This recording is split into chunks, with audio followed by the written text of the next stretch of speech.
subscribe to our channel and press the bell icon. طلباء و طالبات سر عبدالستار خان اس یوٹیوب چینل میں آپ تمام کا استقبال ہے۔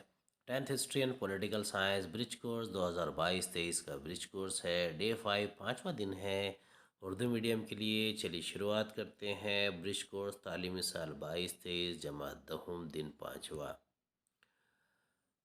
اس کی اکائی جز اور ذیلی اکائی ہے اطلاقی تاریخ جماعت دہم سے۔ متوقع صلاحیتیں ہیں تاریخی واقعات کی عصری معنویت کو پہچاننا۔ نہم کی اکائی اور ذیلی اکائی ہے بھارت باب 2 بھارت 1960 کے بعد کے واقعات۔ نتیجہ اور متوقع صلاحیتیں آزادی کے بعد ہونے والی پیش رفت میں تاریخی واقعات کو مناسب ترتیب دینا۔ مربوط ماخذات اور عملی سرگرمیاں ہے۔ سوالات کے جوابات لکھنا ہے۔ پہلا ہے بھارت کے آزادی کے بعد کے دور کا ایک اہم تاریخی واقعہ۔ دوسرا ہے زمانی ترتیب میں لگانا ہے۔ کارگل جنگ، گوا، دمن دیو آزاد ہوا، بھارت نے پوکھرن میں پہلا ایٹمی تجربہ کیا، لال بہادر شاستری نے جے جوان جے کسان یہ نعرہ دیا۔ چلیے پہلے سوال کا جواب دیکھتے ہیں۔ بھارت کی آزادی کے بعد کے دور کا ایک اہم تاریخی واقعہ۔ ایمرجنسی کو اکثر آزاد ہندوستان کی تاریخ میں ایک تاریخی دور کے طور پر سمجھا جاتا ہے، کیونکہ اس دور کو بے لگام ریاست نے نشان زد کیا تھا۔ ہندوستان میں ایمرجنسی 1975 سے 1977 تک رہی۔ 21 ماہ کی مدت تھی جب وزیر اعظم اندرا گاندھی نے ملک بھر میں ایمرجنسی کا اعلان کیا تھا۔ دوسرا سوال کا جواب ہے۔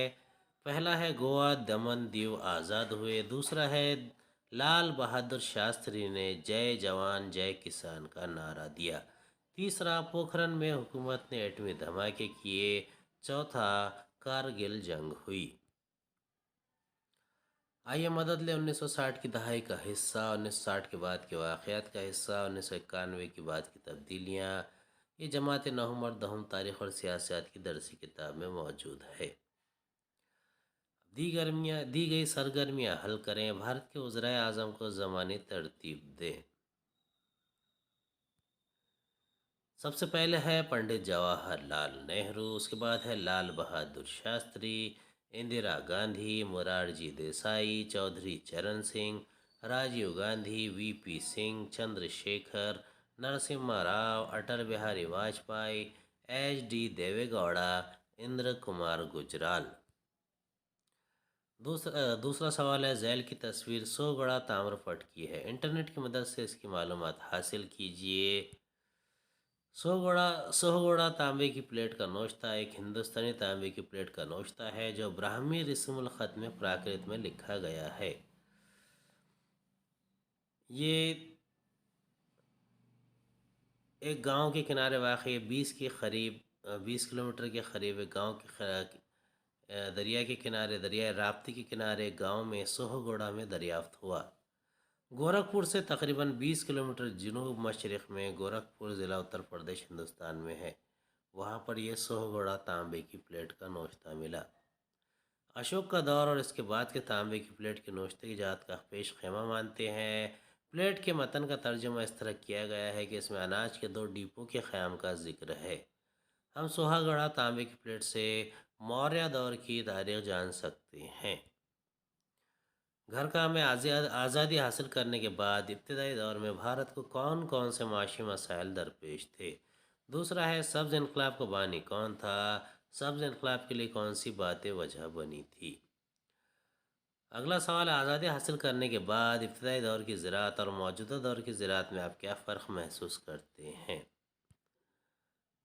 پہلا سوال ہے آزادی حاصل کرنے کے بعد کی ابتدائی دور میں بھارت کو کون کون سے معاشی مسائل درپیش تھے؟ اس کے لیے جواب ہے ایک بے خونی انقلاب کے بعد بھارت آزاد ہوا، لیکن آزادی کے بعد ہندوستان کو ناخواندگی، بدعنوانی، خواتین کی حیثیت، غربت، صنفی امتیاز، اچھوت جیسے کئی مسائل کا سامنا کرنا پڑا۔ علاقائیت، فرقہ واریت وغیرہ بہت سارے مسائل ہیں جو ہندوستان کی اقتصادی ترقی کی راہ میں سب سے بڑی رکاوٹ تھے۔ دوسرا سوال ہے سبز انقلاب کا بانی کون تھا؟ سبز انقلاب کے لیے کون سی باتیں وجہ بنی؟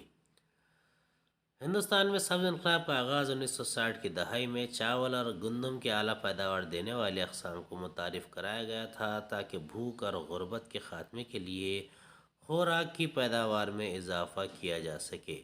M S Swaminathan Hindustan میں سبز انقلاب کے بانی مانے جاتے ہیں۔ اگلا سوال ہے، آزادی حاصل کرنے کے بعد ابتدائی دور کی زراعت اور موجودہ دور کی زراعت میں آپ کو کیا فرق محسوس کرتے ہیں؟ پہلا ہے، ابتدائی دور کی زراعت جو ہے کاشتکاری کے روایتی طریقے سے ہوتی تھی۔ کاشتکاری کے روایتی طریقے میں بیل گاڑی، لکڑی کے دیگر آلات کا استعمال ہوتا تھا۔ یہ کاشتکاری کے پرانے طریقے ہیں۔ کاشتکاری کے اس طریقے میں قدرتی کھاد کو کھاد کے طور پر استعمال کیا جاتا ہے اور اس طریقے سے پیداوار کم ہوتی تھی۔ اگلا ہے، کاشتکاری کے جدید طریقے جو جدید زمانے میں ہوتے تھے۔ بیل گاڑیاں اور لکڑی کے دیگر آلات کے بجائے ٹریکٹر اور دیگر جدید آلات استعمال کیے جاتے تھے۔ کاشتکاری کے اس طریقے سے میں قدرتی کھاد کے بجائے کیمیائی کھاد اور دیگر کیڑے مار ادویات کا استعمال کیا جاتا تھا۔ اب اس کی وجہ سے اجناس کی پیداوار زیادہ ہوتی تھی۔ امید ہے آپ کو ہمارا ویڈیو پسند آیا ہوگا۔ اگلے ویڈیو میں دوبارہ ملاقات ہوگی۔ خدا حافظ۔